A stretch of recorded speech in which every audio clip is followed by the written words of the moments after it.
Bonjour chers amis, c'est un plaisir de vous retrouver à travers ce nouveau tutoriel qui va concerner les modèles de saisie.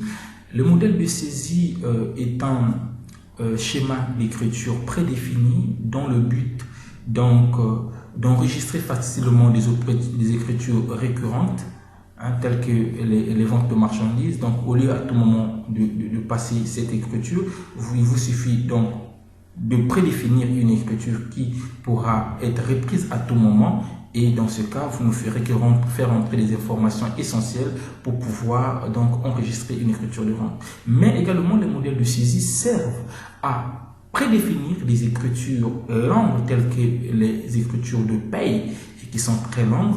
Donc de là également vous avez la possibilité donc de définir le schéma, de prédéfinir le schéma d'écriture. Et donc, quand vous avez besoin de passer une écriture, il suffit seulement de faire entrer les informations sans pourtant reprendre les comptes et autres éléments.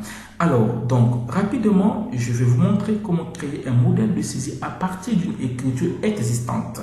Donc, il y a une possibilité de créer un modèle de saisie du début jusqu'à la fin, mais vous avez également la possibilité à partir d'une écriture de pouvoir enregistrer donc une écriture, un modèle de saisie. Donc je vais sélectionner donc cette écriture là et je vais faire un clic droit, je viens sur créer un modèle de saisie et je vais l'appeler achat de marchandises. Ok, et là je mets type achat, je laisse à type achat. Création modèle de saisie, reprise de montant de la pièce, montant variable, je laisse à montant variable parce que toutes les factures n'ont pas les mêmes montants. Donc je clique sur OK.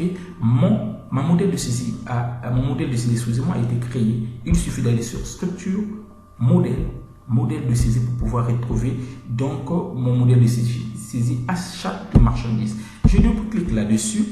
Je viens définir un raccourci. Je vais mettre S. Et je vais maintenant au niveau de mon écriture, mon schéma que je viens de créer. Alors, vous avez ici 3 lignes, comme dans l'écriture originale. Et je vais modifier quelques éléments. Alors, quand vous avez une facture, tout naturellement le jour, vous êtes obligé de la saisir. Voilà pourquoi nous avons cet élément saisie manuelle. La pièce, comme elle a été déjà, le numéro de pièce a été défini, c'est de façon synchronisée. Donc, vous laissez ça à, ici vous avez répétition. Et la facture, vous devez la saisir, la référence, vous devez la saisir, le numéro, donc vous avez ici le numéro de compte, mais au niveau de achat de marchandises, on peut laisser ça comme ça, si vous voulez, ou encore on peut enlever et définir, donc mettre ça à, voilà, saisie manuelle, on va mettre à saisie manuelle, on pourra saisir ce qu'on veut, voilà, ici on va laisser comme ça. Également, le montant hors taxe, il est saisi manuellement. Et donc, je valide. Je viens au niveau de la deuxième ligne. La deuxième ligne, puisque le numéro de la facture a été déjà saisi, ce n'est pas la peine de la saisir, il suffit de la répéter. Donc, je viens, je répète. Je répète également la référence qui peut être le bon de commande. Je tabule. Ici, je peux laisser comme ça. Alors là, puisque j'ai déjà saisi ici le libellé, ce n'est pas la peine de la saisir encore. Il me suffit de la répéter.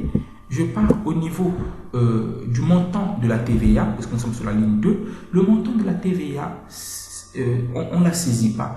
Quand vous paramétrez votre taux de taxe, alors le montant de la TVA est calculé automatiquement. Donc, je viens au niveau donc, de calcul. Ok, vous avez ces symboles-là, calcul, et je valide par entrée. La troisième ligne, comme je vous ai dit tout à l'heure, le montant de la facture doit être répété puisqu'elle a été déjà saisie sur la première ligne. Également ici, le numéro, donc la référence, je la saisis, je ne la saisis pas, je la répète.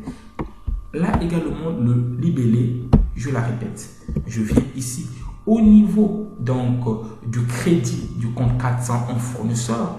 Ok, donc à ce niveau, je n'ai pas à saisir puisque nous sommes dans une comptabilité à partie double. À ce niveau, ce que je dois faire, c'est créer un équilibre entre le débit et le crédit. Et je viens au niveau d'équilibre. Je clique là-dessus, je fais entrer. Je viens donc, je vais préciser que nous sommes sur le journal achat. Donc là, je viens de personnaliser bien mon modèle de saisie. Je viens de le créer. Alors, je vais fermer et essayer de voir ce que ça va me donner s'il faut passer une écriture. Alors, je viens au niveau donc des journaux de saisie. Je pars au niveau du journal achat de mars. J'ouvre le journal et je viens ici modèle de saisie. Vous avez achat. et je fais entrer avec mon clavier, j'ai mon schéma qui est là. Il me suffit de mettre par exemple le 10, ok. Il me suffit donc, à ce niveau-là, vous voyez que le numéro de pièce achat est déjà là. Vous avez la facture par exemple de notre fournisseur, c'est FA 0052. Le bon de commande que nous avons, donc on voyait, donc ça peut être le BC 0012, ok. Et là, je prends par exemple achat de marchandises, je mets le nom du fournisseur, DocInfo, je tabule, je mets le montant par exemple 1 million, je tabule. Vous constatez que la TVA est calculée et l'équilibre a été fait, ok. Alors à ce niveau-là, vous constatez que le compte, ok, qui est ici le compte tiers, c'est un compte que j'ai pas eu à modifier, mais je peux tout simplement enlever, et je reviendrai là-dessus, je peux tout simplement enlever et prendre le fournisseur DocInfo et faire entrer. Et voilà mon écriture, je viens de le passer. Mais je vais répartir, donc régler cette anomalie. Je viens au niveau de structure, modèle de saisie, ok. Rapidement, j'ouvre cette... Alors ici à ce niveau-là, il est important donc de modifier pour que ce modèle ne soit pas lié à un fournisseur bien déterminé. Donc je vais mettre ici modèle de saisie, plutôt saisie manuelle, de telle sorte que après la racine, je puisse saisir la partie qui définit de quel fournisseur il s'agit. Je fais entrer et je peux encore reprendre une nouvelle facture, hein. Ok, j'ai saisi. Alors je vais faire maintenant avec un raccourci avec le clavier CTRL Shift S, voilà. Et donc là je mets le 12. Vous voyez, j'ai donc achat numéro 005, hein, c'est le numéro de pièce qui est automatiquement généré. J'ai la facture d'un fournisseur, hein, CF 012/1, c'est un autre fournisseur, ok. Notre bon de commande, c'est le BC 0013, ok. J'ai ici, je mets achat de marchandises, je peux mettre un autre fournisseur, ok. Je vais l'appeler Soudimel, ok. Soudimel, ok. Je mets le montant 500 000, je tabule, tout est calculé automatiquement et je viens chercher. Voilà, Soudimel est là et je prends Soudimel, je fais entrer le tous les jours. Et voilà comment on peut créer un modèle de saisie avec à partir d'une écriture existante. Et on voit bien que le modèle de saisie vous permet donc de passer rapidement vos écritures puisque il y a un schéma qui a été prédéfini.